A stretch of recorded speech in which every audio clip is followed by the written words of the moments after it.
Welcome to episode 77 of the Meeple Society, a podcast about board games hosted by two longtime role players turned avid board gamers. My name is Katie.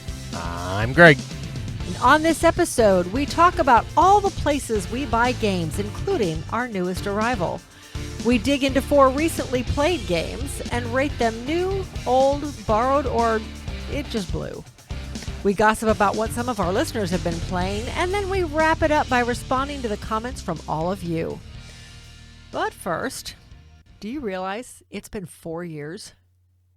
Has it? November of 2020 was when this all started. Wow. It was me, you, Jessica, and Mark. Yep.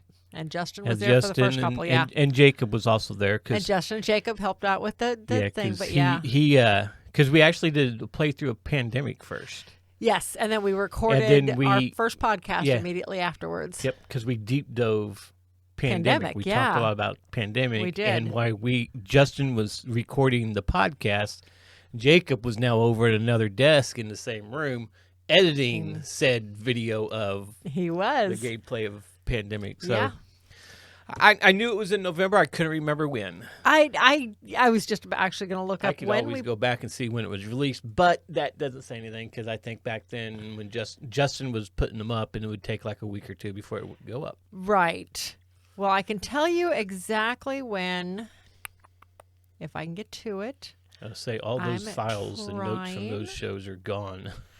Yes. We lost them in a weird thing before one of the podcasts. Yeah. Suddenly the files were just deleted off the thing. And I'm like, what? Yeah, that was kind of weird. Mm-hmm. I agree there. I'm forwarding to the end of our YouTube videos because it'll tell me exactly what day I published it. What day you published? No, you didn't publish it. What day Justin and Jacob published it. But still, it still gives me a date. Or did they edit it and you publish it? I don't remember. Anyway, they'll give us somewhat of a date. Our first episode of Pandemic went up. Our very first video went up on November 18th of 2020. And today we are recording on the 22nd of November, Correct. 2024. Yep. So, happy 4-year anniversary. Mm-hmm. We won't talk about the anniversary coming up on Monday and how many years that's been, but that's beside the point. Sure we will. We can talk about that. Sure. Our wedding anniversary? Yeah. Our wedding anniversary is Monday. It's been, what, 50 years? What is it? It has not been 50 years. It's 35. I was thinking 35. Yeah, 35. Yeah, we keep saying we're going to do something big for the 5-year anniversaries, and this year it just kind of snuck up on us, and we never did anything. We never planned anything. No. Let's put it that way. So maybe for 40. Nope. For our 30th, we took 3 weeks off, so that means for 40th, we get 4 weeks off? Whatever you want. Of course. All I got to do is give my boss about 3 months notification. Said, hey, guys, I'm going to be gone for a month. Oh, yeah, that'll go over well. Hey, I could take 2 3-week vacations or 3 2-week vacations, or you can give me a month. There you go. But anyway. Then I'll never want to come back. It's like, sorry, I'm retired. Yeah, I know, right? Anyway, so let's get into it. Let's talk about videos that you've gotten up on the YouTube channel. Okay. You've got episode 69 of Playing Through Our Collection is now up. That is not. Is that the final one of the? That is the P's? final episode of the P's. Finally. And we have episode 70. I'm about halfway through editing. And we recorded episode 70 before we even got 69 and 68 done. We did. But that behind the scenes info. Yeah, so 70's coming, guys. That's the one where we go back. It's all the stuff we got on our way back from the retreat. Yep. And games we just picked up until then. All this and stuff. It's like 20 games? 18? 18, something like that. There's a lot in there. Be on the lookout for that. That's going to be coming up when soon? Soon. Probably within the week. Okay. Within the next week. And then we got our top 10 abstract games out. Yes. We got that one up a couple days ago. Go watch all of those. Please. We need the looks. The likes. We need the likes. And the views. Yes. And even if you don't watch it, just turn it on and let it play. Let it play. Play through all the commercials. Because the more views we get, the more it gets into the mainstream, the more people see it, and the more people that'll come and follow us and like us. And the more you'll see the way it happens, guys. That's right. Speaking of commercials, I have recently discovered, if you've ever gone back and watched any of our videos, I've recently discovered how to look at how the commercials are programmed in. Yeah. Yeah, you showed me that. It's like, holy cow. Mackerel. We apologize now if you've been watching our videos. I have lately. been going back. I've gone back probably 2 months, maybe 3 months, and gone through all of the videos and reset the commercial interruptions. Because I kid you not, I pulled up one video where it literally was stopping every 5 minutes. In a 1 hour video, there were literally 20 commercials in a 1 hour video. It's like, this is ridiculous. No wonder nobody's watching them. Yeah, I wouldn't watch past the second one either. It's watch us talk about one game commercial, one game commercial, one game commercial. That. So I've gone back through and I've tried. I mean, you can't delete them all. But. I can't delete them all. We opted to put commercials in now that we've made our 1,000 subscribers, so that we can hopefully start getting some of the money back we've been spending. Yeah, trust me, folks. It's not paying the bills yet. No, we haven't. It hasn't even covered the cost of doing the podcast yet. I think we're at about $40 made on YouTube so far. Woo-hoo! And we've been doing this for how long? Since like the summer. I think right we hit our 1,000 during Gen Con. Yeah. So in August. So we made maybe $40. $40. We are rich. At this rate, I can buy an extension cord. A good one, but yeah, sure. Anyway, have you priced out extension cords? No, I have not. Okay. Good point. Okay, so a cheap one. Yeah. Anyway, but yeah, so if you happen to be watching an older video and you get inundated with commercials, please let us know. Yeah, comment in that. Comment on that video. You get all the comments, and you usually respond to them really quick. I try to. I do not respond to every comment, unfortunately. But I try to respond, or at least like to show that I've seen it. You respond to questions? Questions, yes. I absolutely try to make sure to respond to questions. But that being said, if you see anything, an old gameplay, an old podcast, whatever, that is inundated with commercials, let me know. I'll go back in and fix it. I'm going to slowly keep going backwards and trying to fix some of them and take out the extra 16 commercials that aren't needed, because that's just way too many in my mind. That's way too many. So anyway, that's all I had to say on that matter. Okay. I feel like we totally went off the rails there. Yeah.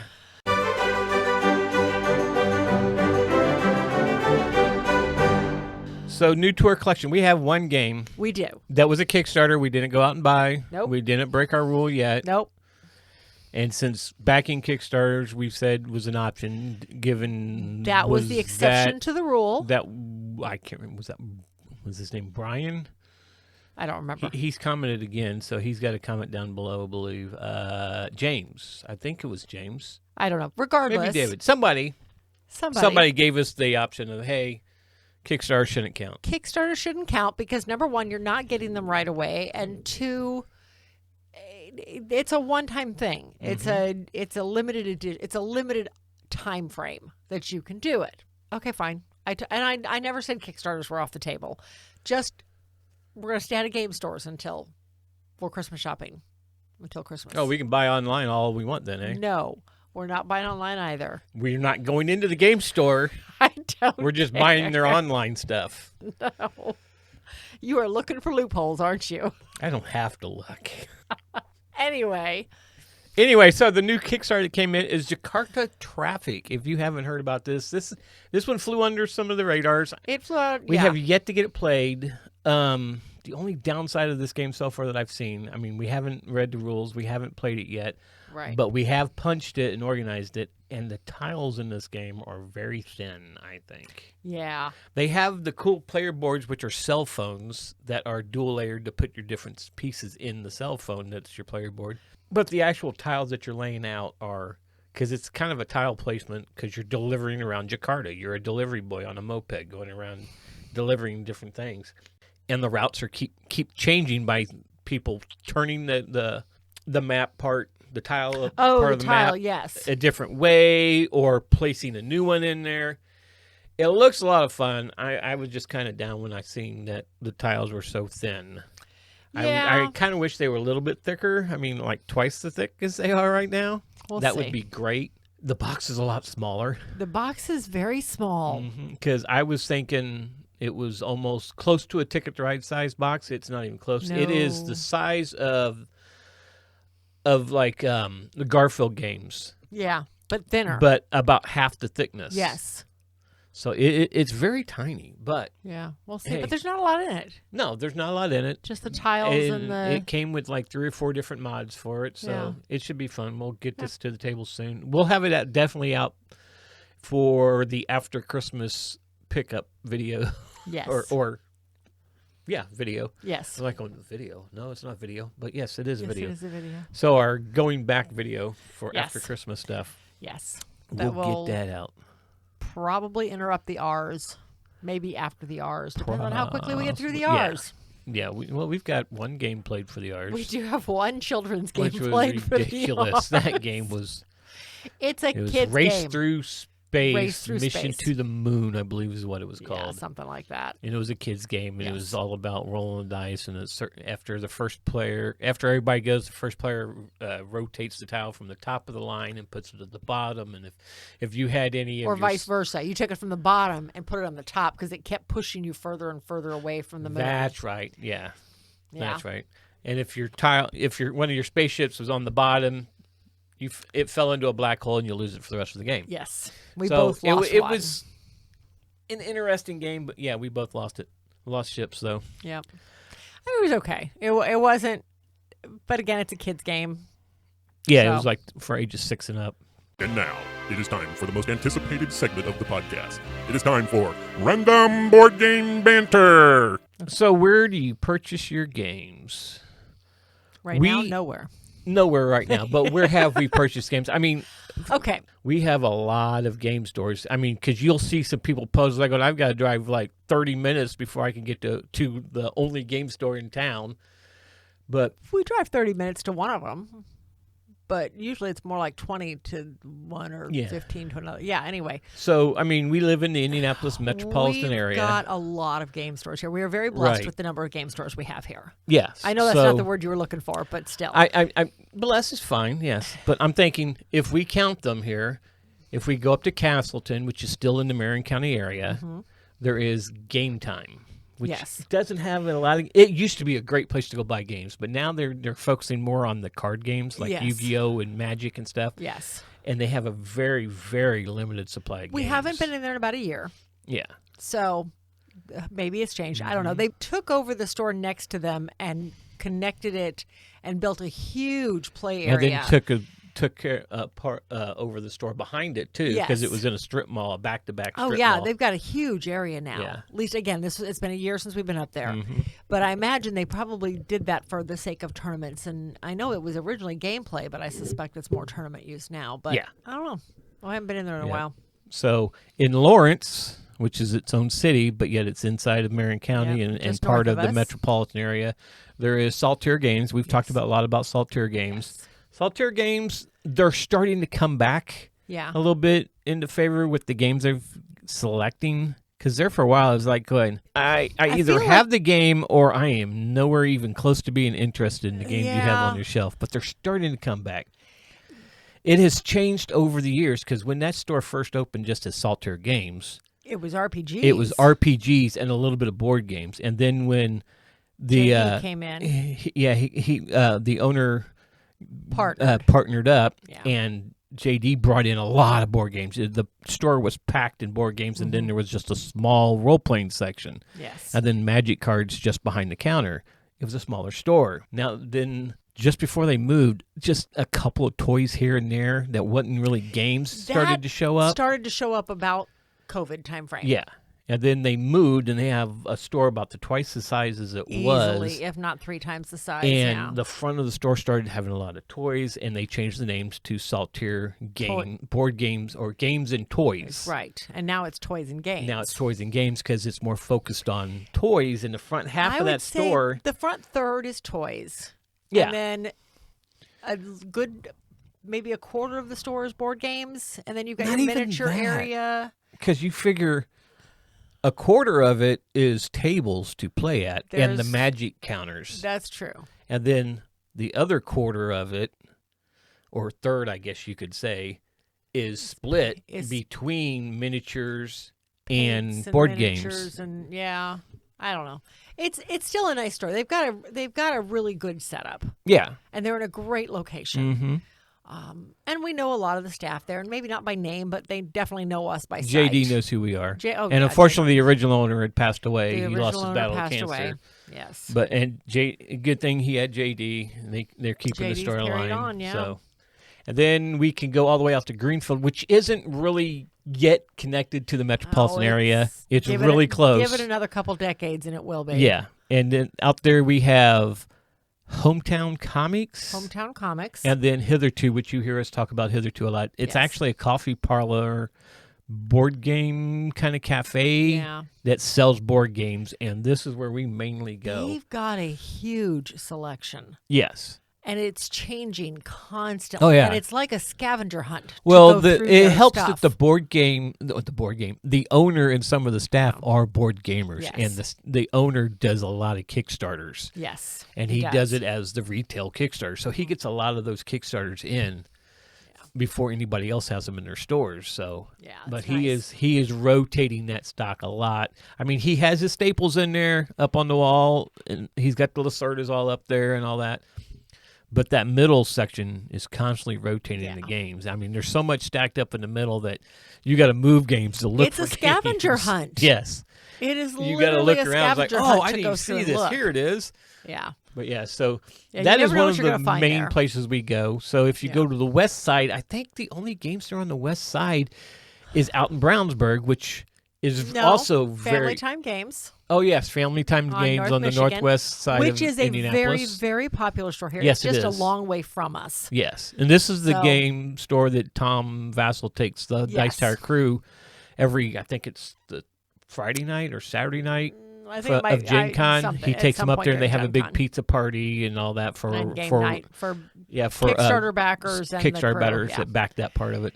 And it's a good store. I remember going in there on the grand opening. Yeah. And they talked about how they wanted to make the back half of the store a cafe. That never happened. No. It ended up turning into play tables, and they have a huge storage area of terrain. Yeah, for miniature games. Yes. Mm-hmm. They've got a really neat terrain set. Now, mind you, we don't get into these. All I've seen is walking through there, and I've seen some of the videos.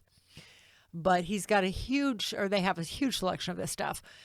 They've got a pretty decent selection of games, and it changes. Yeah. Sometimes we've gone up, and they've been in the middle of moving things around, and it's been very cramped, and you can't find anything. Last time we was up there, those aisles were really thin. And then you go up there, and they've gotten everything finished, and it's gorgeous, and there's a huge selection of stuff. Yeah. So it ebbs and flows, but there's some. I've talked with the owner. He's a great guy. They got me my copy of Arc Nova when nobody else seemed to be able to, when it was brand new out. Yeah. And I drove up there after work one day and picked it up. He was super friendly. Yep. So. And then, like I said, Plainfield. No, it's Brownsburg. Yes, it's Brownsburg, which isn't quite part of the metropolitan area, but it's almost out there. Yeah. But it has Valkyrie's Vault. Yes. And if you ever come to Indianapolis or if you live in Indianapolis and haven't seen this store, make a trip out there to see it. It's worth a trip to see it. If you're in town for Gen Con and have access to being able to drive around and get places, go out there and see the store. This store is amazing. I mean, they have games that you haven't seen on shelves in years, brand new games you didn't even know had come out yet. The huge collection of Magic cards, a lot of tables to play at. Yeah, we've never failed to find something in there we were looking for. Yeah, and stuff that we didn't even know we were looking for. Yeah, that too. Yes, that too. And then the south side, there's a new game store down there, I thought. I know there's a couple down on the south side, but unfortunately we don't make it down to the south side very often. Well, Game Preserve's down there. Well, yes. There's one in Keystone of the Crossing, area, and then one down at Greenwood. And the Keystone of the Crossing one is where Mike DeLisio used to work. Yes.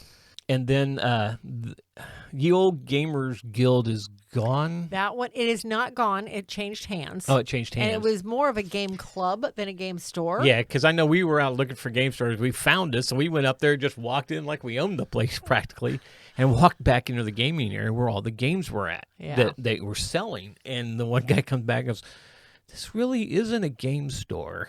Even though they advertise as one, but he has to get, it was weird. Yeah, it was more of a game nice club. guy. He goes, but we are selling games. That's kind of how we pay rent. It's like, oh, okay, well, let's see what you got. And even if we don't join, we'll help you pay your rent there with this. And we picked we ended up picking up Zombicide Invaders. The space version of that.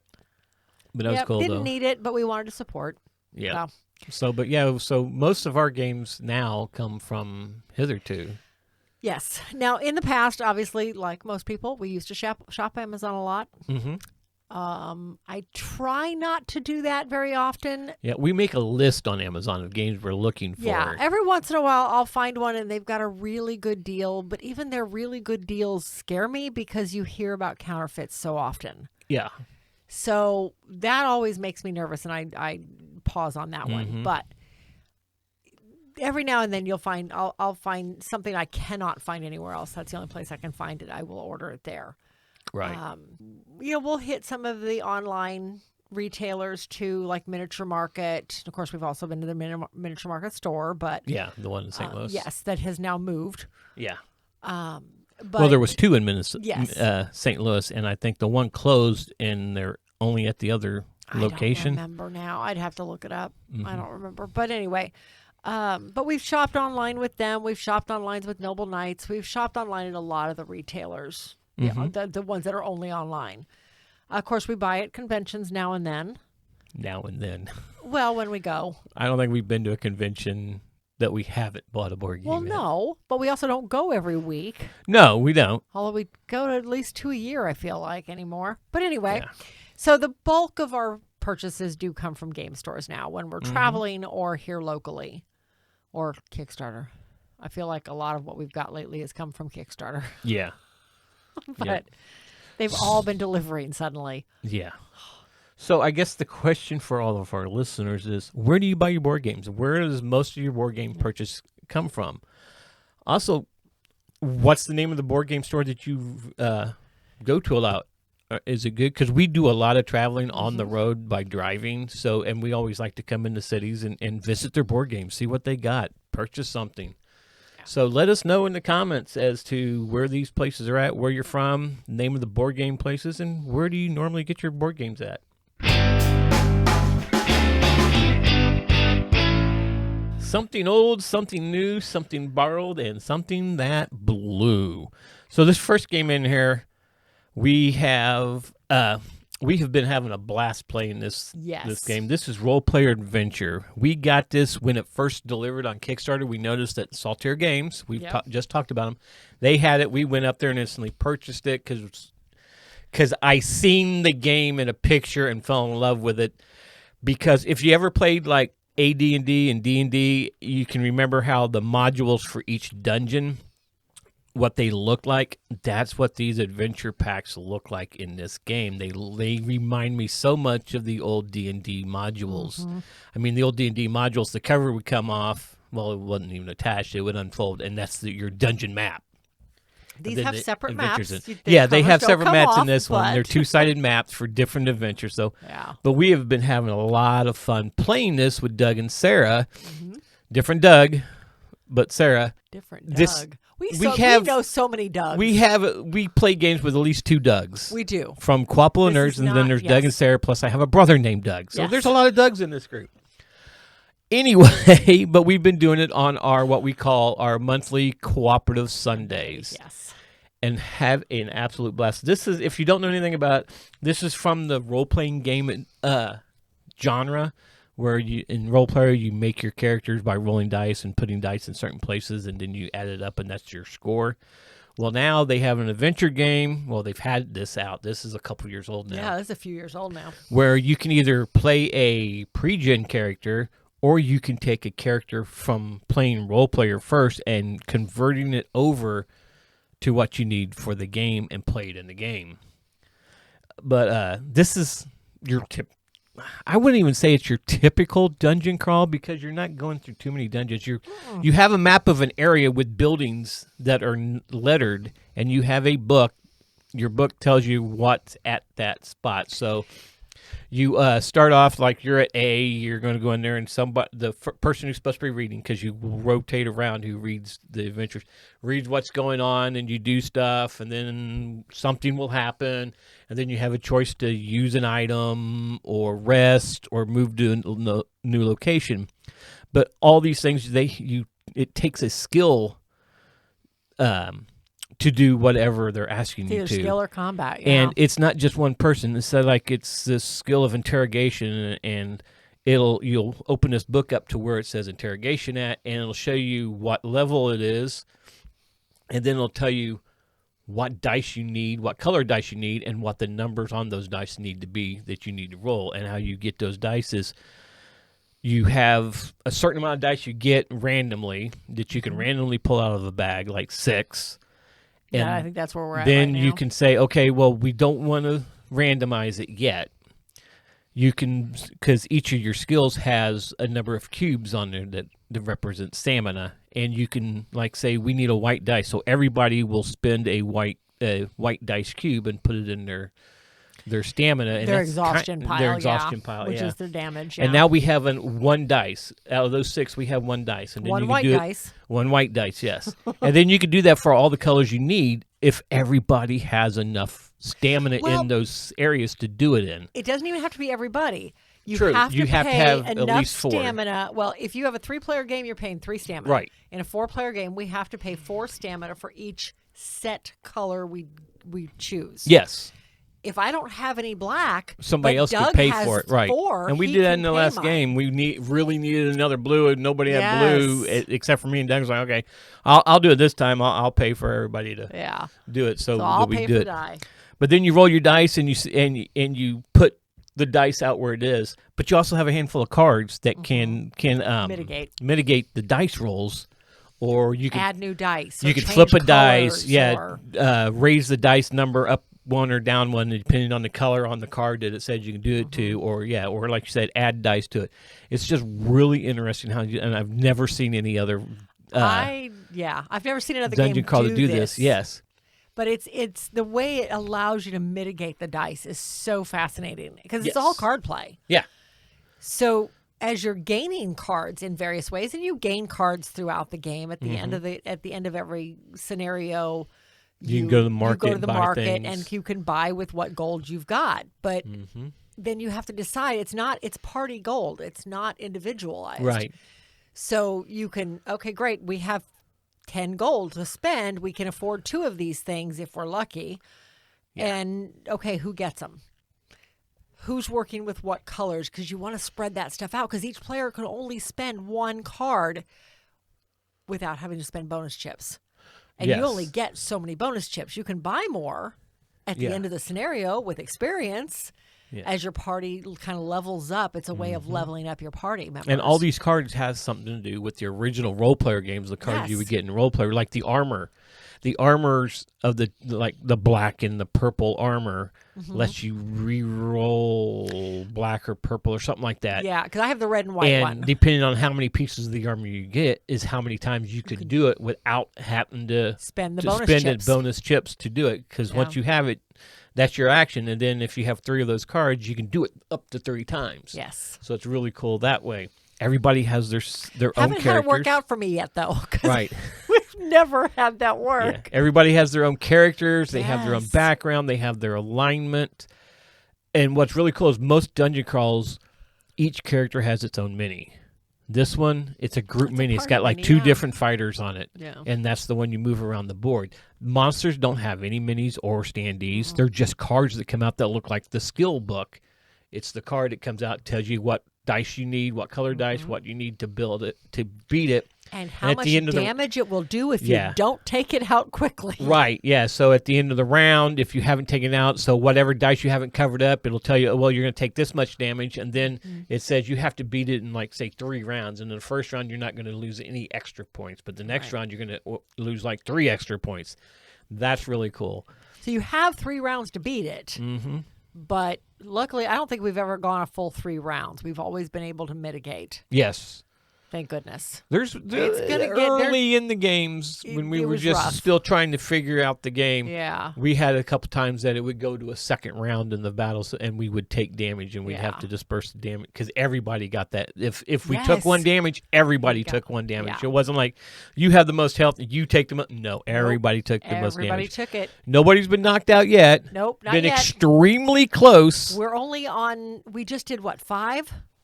What game did we just do? 6. Was it 6? I think we're on. Yeah, we just finished up 6, I believe. Look at the Facebook page. I posted it on Facebook. What game we played?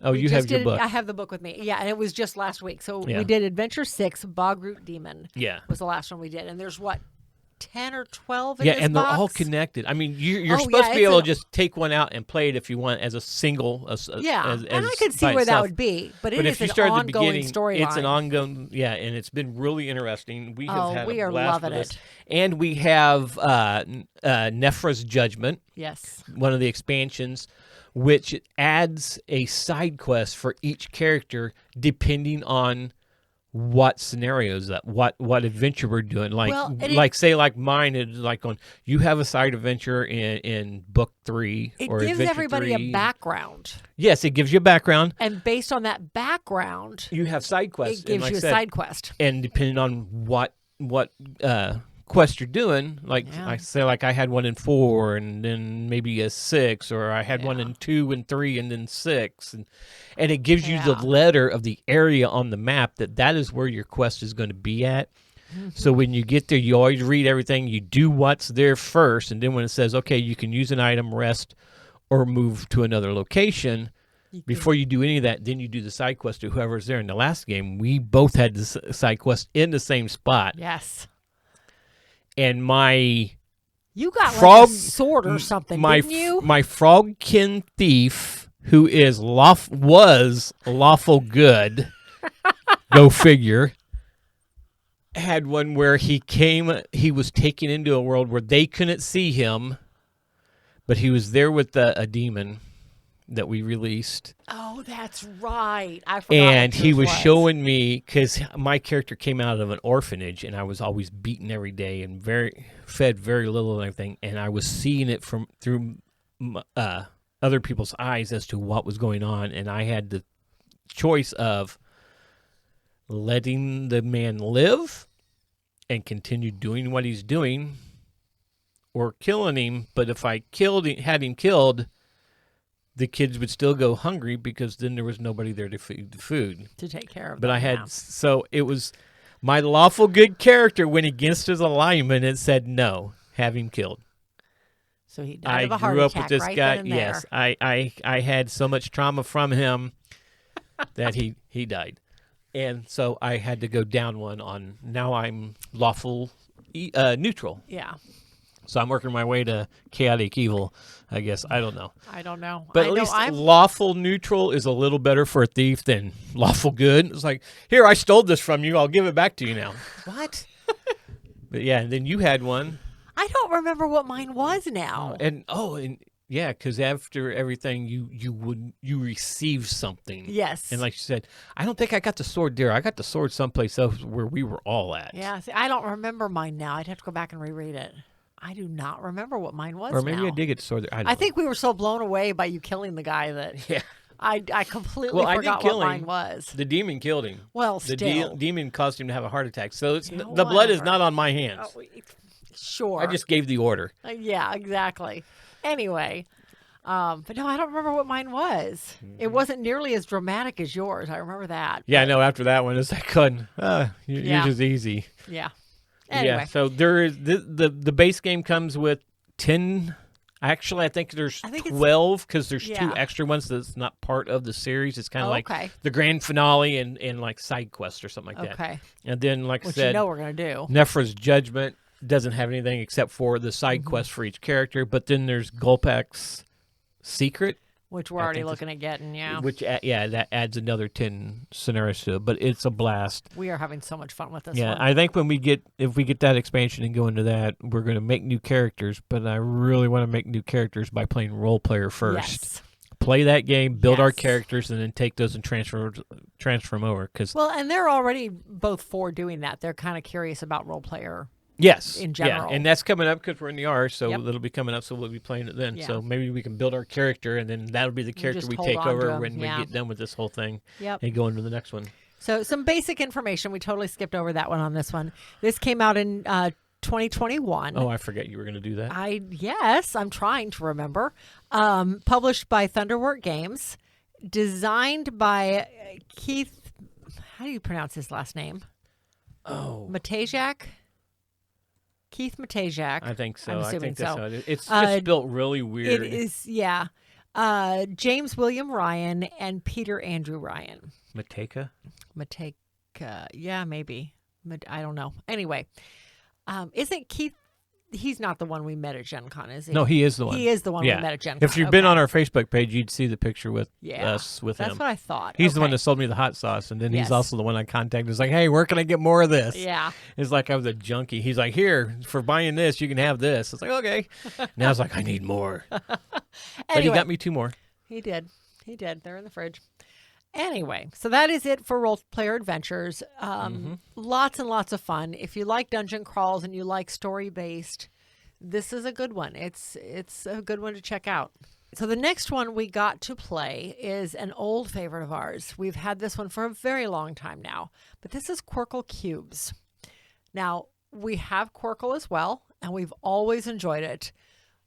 We were given, actually, we've never paid full price for a copy of Qwirkle. No, we haven't. We were given our first copy, and after that, I just started finding incomplete sets in Goodwills and making complete sets out of them. You get enough incomplete sets, you make complete sets, especially in a game like that where, it's just blocks of wood. Yeah.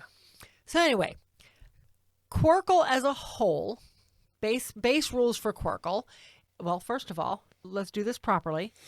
Qwirkle Cubes came out in 2009, designed by Susan McKinley Ross, published by Mindware Games. I know Mindware Games is who has published all of ours, but they also, Schmidt-Spiel does it, as well as, it even says yellow, and I don't think I've ever seen one with a yellow tag on it. But anyhow, base rules for Qwirkle.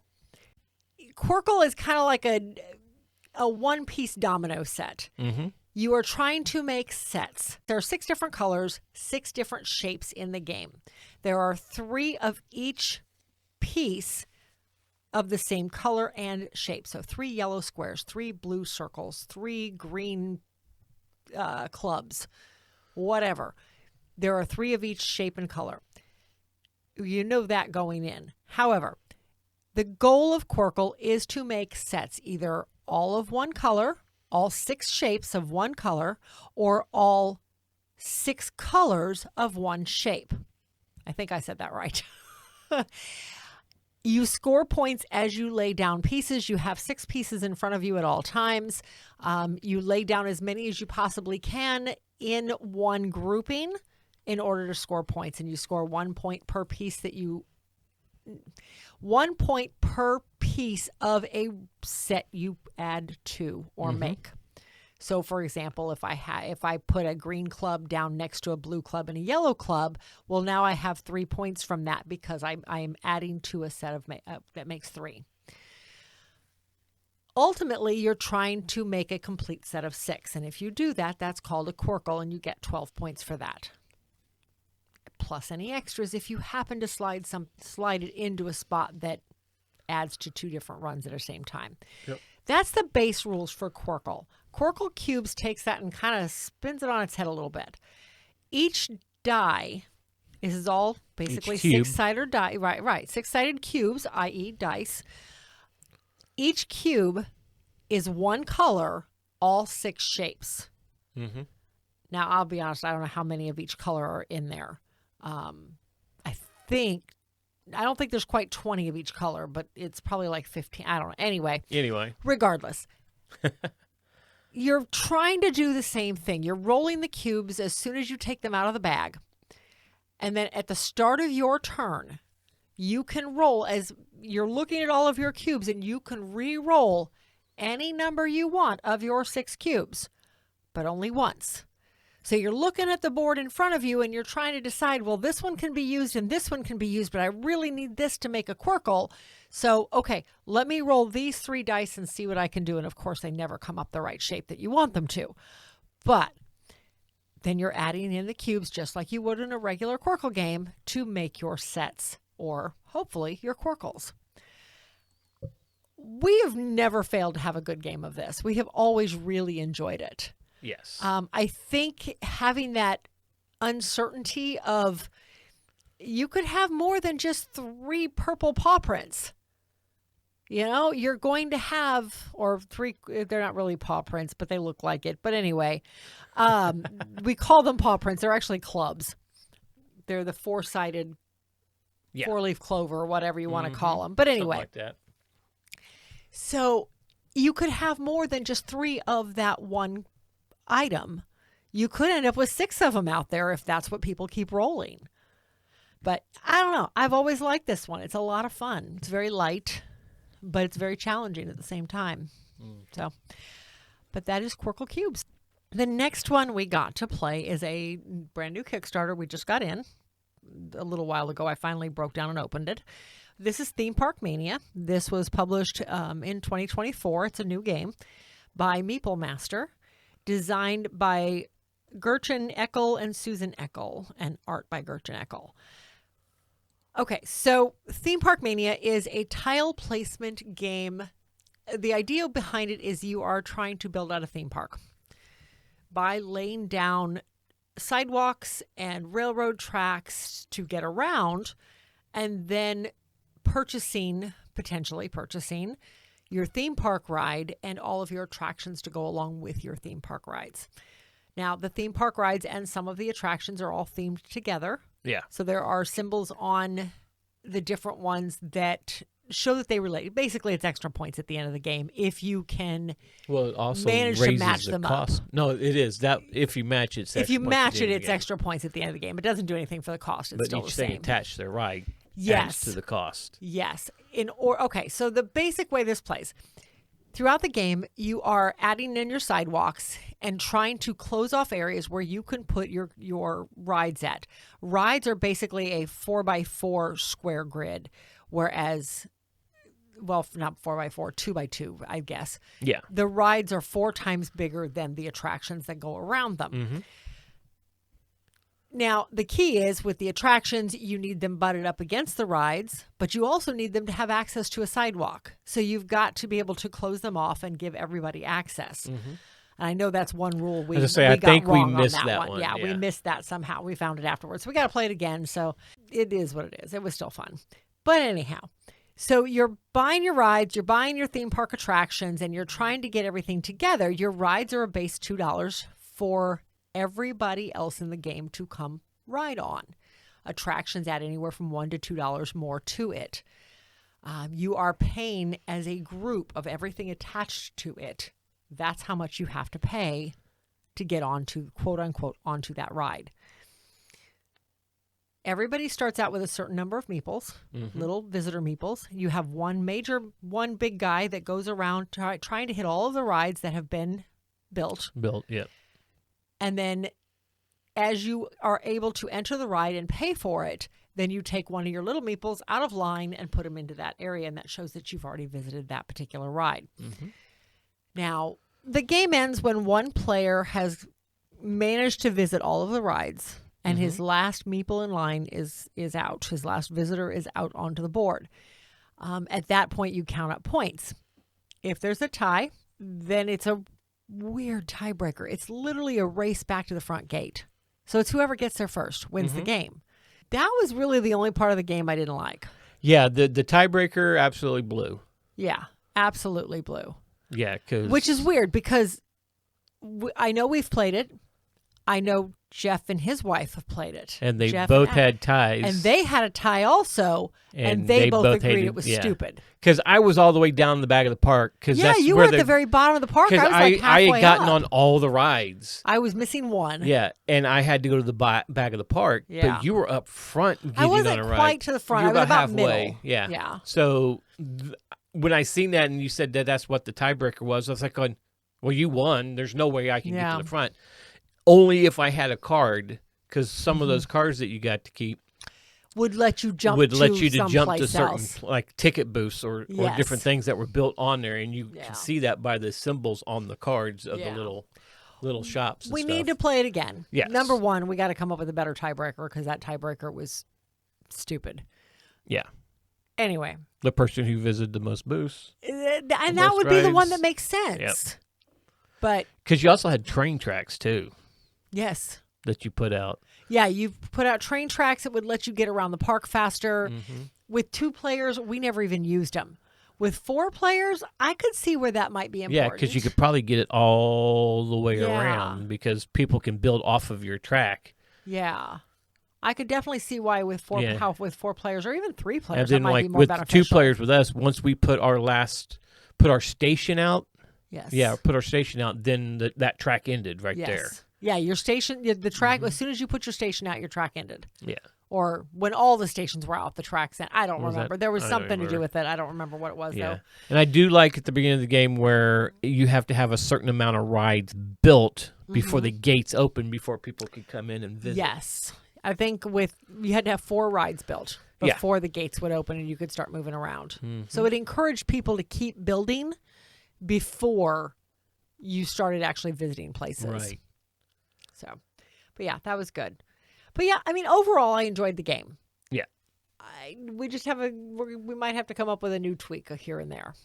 So, we'll you said, a new rule for this. Yes. So that is Theme Park Mania. Yeah. We're going to play some more, and you can hear it when we get to the T's sometime in early 2026.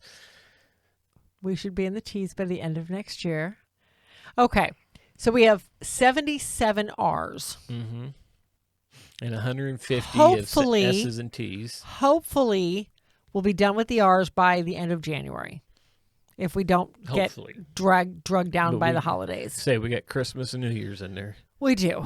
But we also have a lot of really good games in there. So we'll see what happens. The S's and the T's, on the other hand, there are a little over, I mean, I might be exaggerating here, but I don't think so, a little over 150 of each. So about 300 games there. And we've been playing a little over 300 a year. 350 a year has been our average. So the S's and T's are going to be the entire year of 2025 and more. So we might, like I said, we might get to Theme Park Mania by early 2026. No. End of 2025. Anyway. We'll see.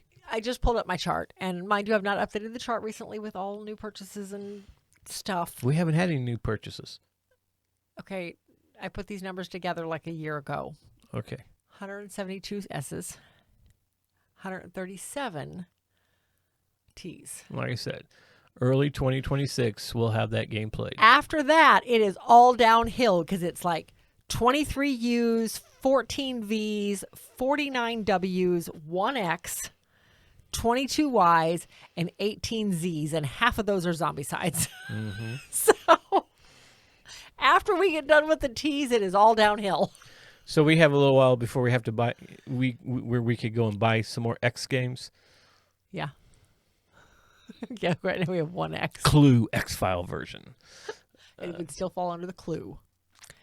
But anyway. Not if it was called X-File. So if you know a good X game. Zaya. I know we need to pick up Zaya. Mm-hmm. Or at least play Zaya's it to so see out if of print. Good luck finding it. Although I thought I seen it on one of the Facebook board game exchanges. That is where we forgot to talk about that we buy games at. Yeah.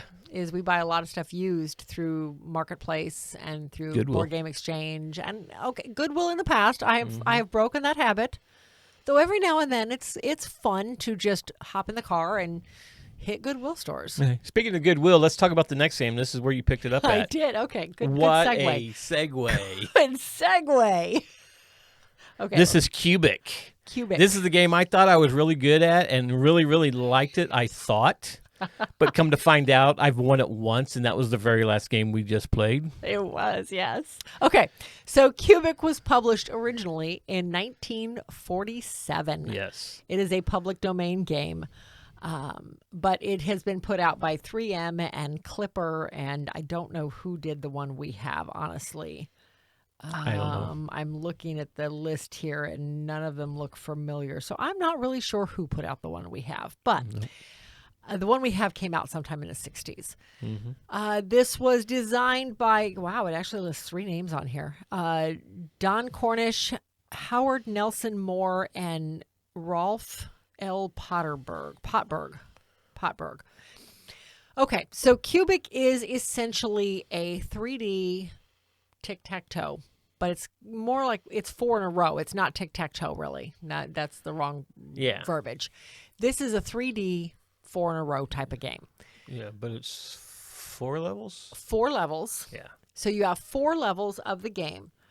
They're all, with the exception of the bottom tray, they're clear trays so you can see through them. And just the old-fashioned poker chips, the little bitty 1-inch poker chips, not even an inch, 3/4 of an inch, with the ridges on them. Yeah. Picture Holy with an extra tier. Yes. Only these don't fall through. Oh, yeah, no, these don't fall small. through, but yeah, they're wide. Yeah. It's only 4 rows across. Yes. It's a 4x4 square. Yeah, it's 4x4 squares, 4 levels up. Yep. And on your turn, you are placing one of your little discs somewhere in the grid. The only rule is you can't place on a spot that's already taken. That's the only rule. The idea is you're trying to get 4 in a row on the same level, horizontally, vertically, diagonally, up and down, diagonally up and down, however you can manage it. 4 in a row on one of the levels or encompassing all 4 levels. It's trickier than it sounds. Yes, but at the same time, it's mostly because it's hard to keep track of where your pieces need to go versus what is the other person trying to do. Yeah, you got to keep an eye on them and kind of like, oh, I'm just trying to block you, but setting yourself up somehow. But yes, it doesn't work because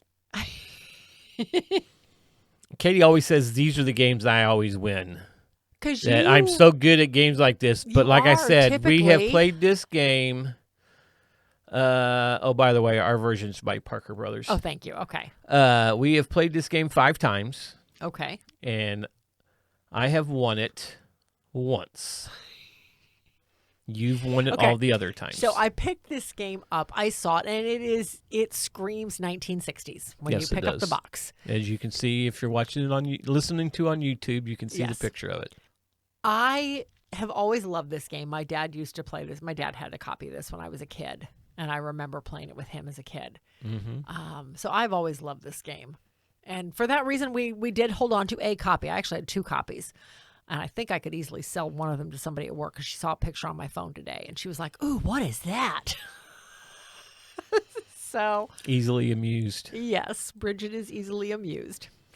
All right. So anyway, that is Qubic. Very old game, but I love it anyway. Yeah, very nostalgic. So that's what we've been playing. Although we have played more than that, but we want to keep it down to 4. We could be here all day if we talked about everything we've played, especially if we talk about it as long as we did Role Player. Yes. Just saying. But on our Facebook group, if you're part of that, you've seen the post. I asked at the end of the month, what have you been playing? And we've had some responses, and I figured I'd share them so we know what our members, not really members, I think I called them society members. Yeah, I think but what they've been playing. So Christian has been playing Oath and Warfighter World War II Mediterranean. And it's by DVG Games, which is Dan Verson Games. It's a combat card game, but he said it's a lot like Marvel Legendary. I saw that, and that kind of intrigued me. I knew but at as the soon as same you time, seen it's World War II, so yeah. that kind of lessened the enthusiasm. So I imagine if it's combat, it's you're probably getting cards to build your deck like in Marvel, but you're battling each other. I'm guessing. I don't know. I don't know. Christian, let us know. Craig Yoder, who is somebody we met at a pop-up Gen Con after we around 2021.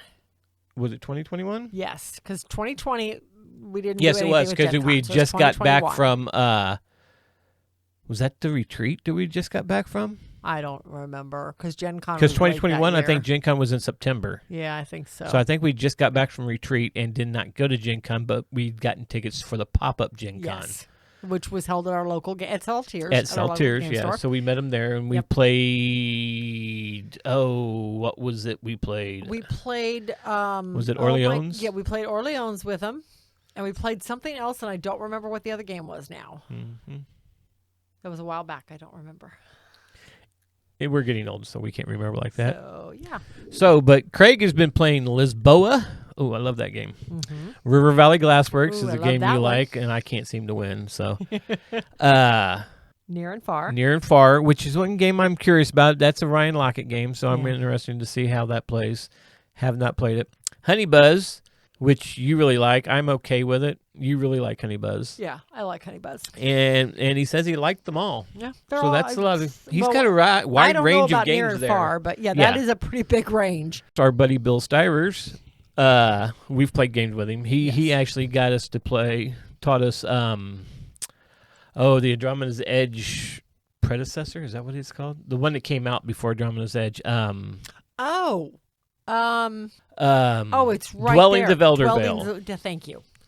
Yeah, he taught us Dwellings of Eldervale. He's part of the board game indie group that we go to, so we played some games with him. He goes to the Dice Tower Retreat, and we played a bunch of games. We taught him Reef, him and his wife. But Bill says he's been playing Andromeda's Edge, and Nova Roma were his favorites for that month. I have Nova Roma on my Christmas list because I really want that game. It looks really cool. Okay.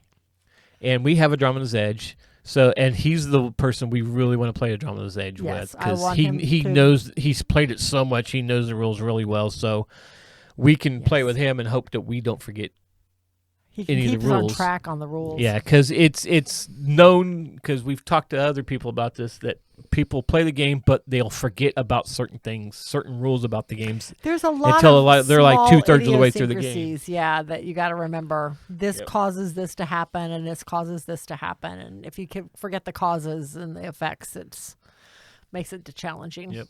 So that is what our listeners is playing. If you want to let us know what you've been playing, join our Facebook group, and you'll see this pop up once a month, and you can put it in there, or you can email us what you've been playing, or you can comment in below on the YouTube page as to what you've been playing.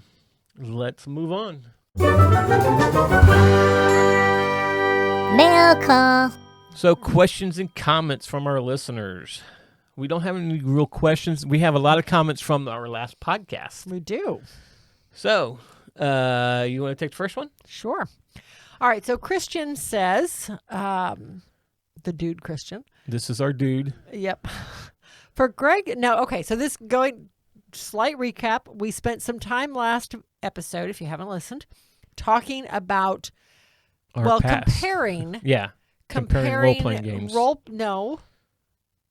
I'm looking at his first comment.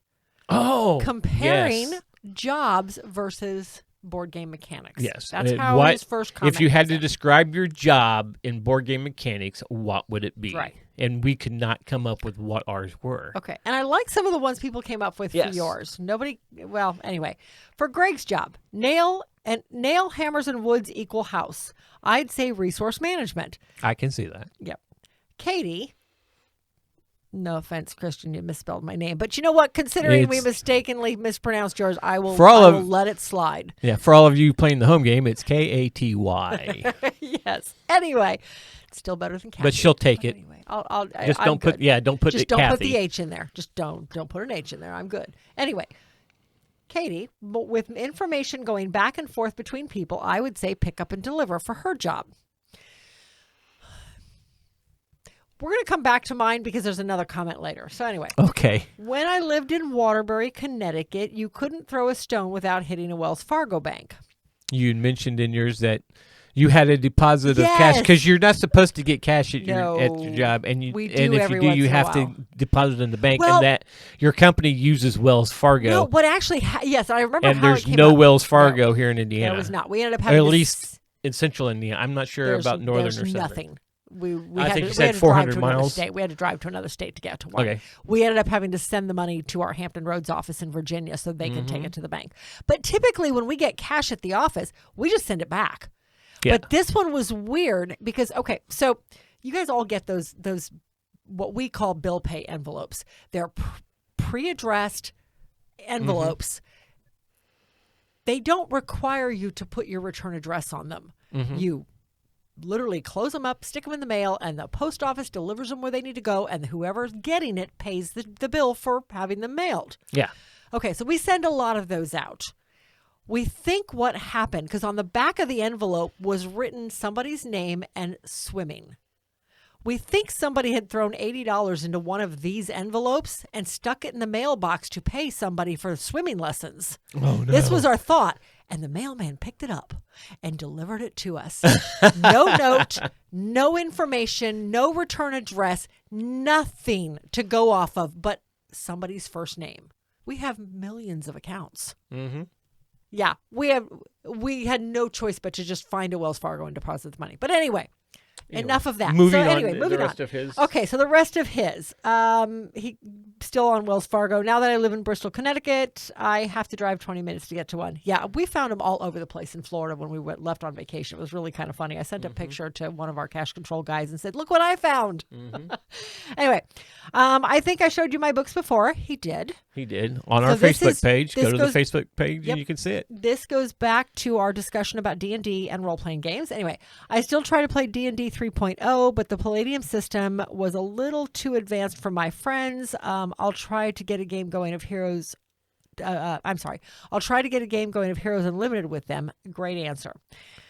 Referring to our half-hour discussion. Yeah. Yes, that was such a fun discussion. When I was editing it I was going through and adding pictures for it and stuff like that for the YouTube channel. I was cracking up at some of the conversations we were having and just the memories it brought up. And I understand the whole Palladium system being too complicated for some people, because I think that's the problem with some of our gamer friends, our role-playing group, that they're not big fans of Palladium. Yeah. They play more of this. I don't want to say they're more simpler, because they play Champions as well, and Champions is like not simple. You need a slide rule and a scientific calculator just to figure out what you need to roll to hit. Yeah, but not going That's there. how I feel about Thaco.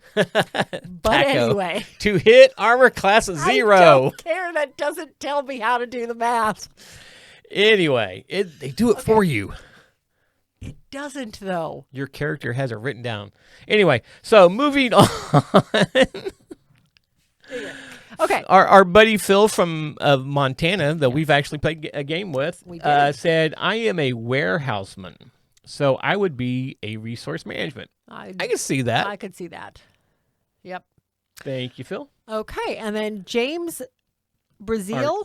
Our buddy James Brazil, he's commented before. Yes, he has. Okay, so he came back with, again, the job posting. Carpenter equals dexterity, resource management, engine building, building up from frame, electric, piping, drywall, finishing touches until complete. Yeah. Also building on learned skills, worker placement in the form of worker allocation of management if 40 years in. Yeah. Yes. I supervised almost an entire neighborhood of houses, so yes. I get that. Had to place the right people in the right spots. And then he goes, I would have to hear more about Katie's job in order to better guess on the mechanics. Okay, and I responded back to him. You opened to a can of worms here. My job is so eclectic. I mean, yes, at its heart, I'm a mail center. So, I mean, we do cart runs to the other buildings, what you would expect out of a mail center. That being said, what I do is not, matter of fact, I don't do any deliveries because I can't do the cart runs anymore. But one of the things I thought about after we did is I also help make the schedules. So I'm definitely resource management. Absolutely. I'm the first person in the office every day. So I'm starting up all the computers and I'm all of that stuff. I'm getting everything up and running so that when we do get the first mail drop, we can just kind of hit the ground running. But I'm also making all the schedule changes every time somebody calls in. Mm-hmm. So once every 3 weeks, I work with 2 other ladies, and we put the schedule together for that upcoming week. And then every morning, I do the schedule changes for call-ins. So resource management, big time. But it's more than that. It's just throughout the day. One of my primary jobs is what we call workflow. And as the term would imply, we are managing how work flows through the department. where do I need somebody on return sources right now? How busy is that queue? Today I only had 12. That's pretty minor, but last week there was 90. Okay, I probably need somebody in there then. Reworks is absolutely, so somebody's made a mistake, we need to pull something and get it scanned back in so it can be worked again. But we're responsible for getting all of the work, thousands of envelopes that come in every day between our site and three other sites across the country. We're responsible for getting that work out to the other departments, to the department, to shareholder services, to capital bank and trust, to host, to record keeping, to all of the other departments in the building, in the company, so that stuff can be done, because most of it's financial. And we get stuff for departments we call law securities. They handle subpoenas and all of the legal stuff that comes in from various forms of government, bankruptcy stuff, child support stuff. We get all of that, and we have to be able to identify it quickly and get it to the right department because it can't be delayed. So, yeah, just lots and lots of stuff. I would definitely say resource management is probably the biggest part of my job. Yep. Well, James, you asked for it. There you go. In other words, he's cutting me off. Yeah. So finally we get to Dave, our buddy from Australia. He is actually talking about, he's responding to some of the games that was in the Bitewing Games top 10 of the top 100 of all time. Top 25 we talked about, yeah. So he was talking about Trio and Scout because we said we had never played them before, but we knew they were card games. He has played them, and he says Trio and Scout are both excellent. Scout is a trick-taking game.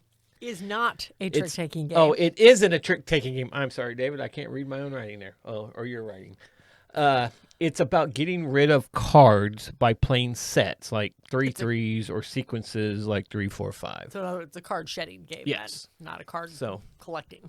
Now, thinking of David, our Australia buddy, it reminds me that he was actually in the chat almost throughout the entire R24 last year.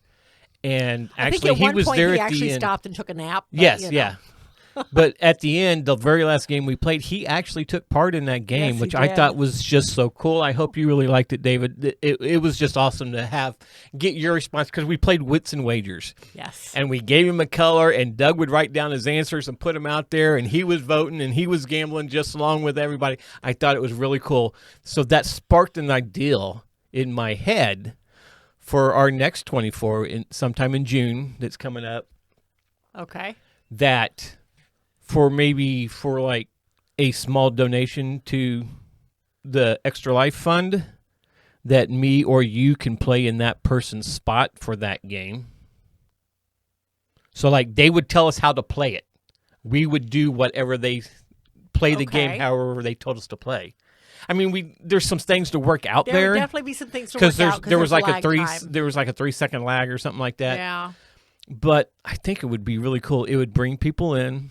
It definitely couldn't be one of the more complex games where they would have to be able to read the cards and stuff. No, it would have to be a lighter game. It would have to be a game that we could probably figure out the games we have and then have it listed. Yes. And they can bid, and they don't have to wait till the game comes up. They can bid and put in the notes, because you can put notes down when you put in a donation to say, hey, I would love to be able to play this game, and I want Katie to play it for me. I just get to tell her how to play it. Okay. I thought that would be a really cool thing. If you think that's cool, let us know in the comments. Yeah. If that's something you would be interested in doing. And David, I say, since you sparked the thing, I would do it for just you being in the chat. Okay. That would be great. All right. Well, and if we do 2 weeks after, like... Yeah, it was like 2 weeks after Memorial Day. I'm trying to make sense out of here in the United States, Memorial Day. Yeah, we couldn't do it 3 weeks afterwards because I've got to work that weekend. But anyway, so it would end up being probably the 6th, 7th, or 8th. 6th, 7th, or 8th. That's the weekend of June. Yeah, that's the 2 weeks after Labor. Yeah, and last year we started at 8 o'clock on a Friday. That'd be Eastern Standard Time, 8 a.m. Yes. Or 8 p.m. 8 p.m. 8 p.m. Eastern Standard Time. And then ran went to 8 p.m. on Saturday night. Eastern Standard Time. Yeah. Which, I mean, and that worked because it gave everybody Sunday to recover. Yes. So it was nice. But, so that's the plan right now, is the 6th through 7th, if we do 2 weeks out. So I'm sorry, 2 weeks out from Memorial Day, which, God forbid we do it on the busiest holiday in Indianapolis. Yeah, Memorial Day here. Memorial Day, for those of you that listen from outside the country, is a day we recognize our veterans. Well, the people who... Exactly, Memorial Day is we remember all the soldiers and stuff. Yes, yeah, that have died in wars and everything, that fought for freedom and everything. Yes, and here in Indianapolis, it's even more special because that is the day of the Indianapolis 500. Yeah. So that is huge here in Indianapolis. The weekend of the 500. It's one of the busiest times next to Gen Con in Indianapolis. I think the 500 brings in more people than Gen Con, though, because last year they had over 300,000 people in the stands. But anyway, so yeah, that's what Memorial Day is. And the first year we did it, we had it on Memorial Day weekend, so everybody had it. We started on a Saturday at noon and ended on a Sunday at noon, but we had Monday to recover. Which was fine, except that a lot of people couldn't make it because of the race and the holiday, and so we decided to just move it a couple weeks. Yeah, it's a national holiday here in the United States. Yes. So we moved it to 2 weeks afterwards into June and do it a Friday night to a Saturday night. Yes. So that'll be coming up in June, so be looking for that. Now that we have a date, we can start advertising, right? Yep. It's only 6 months out. Yeah, we got to start having meetings. Yeah, probably. Okay. So that's going to do it for this episode. If you like this episode or any of our content and haven't subscribed to the podcast, please go do so at iTunes, Spotify, or wherever you get your podcast.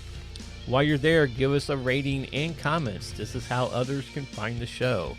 But in the meantime, if you want to follow us on social media just to keep up with us, just follow the links in the show notes. There you'll find links to Facebook, Instagram, X, TikTok, YouTube, Threads, Discord, and our merch shop. Or you can contact us directly at meeplesociety@mail.com. Thanks for listening, and we'll see you at the next one.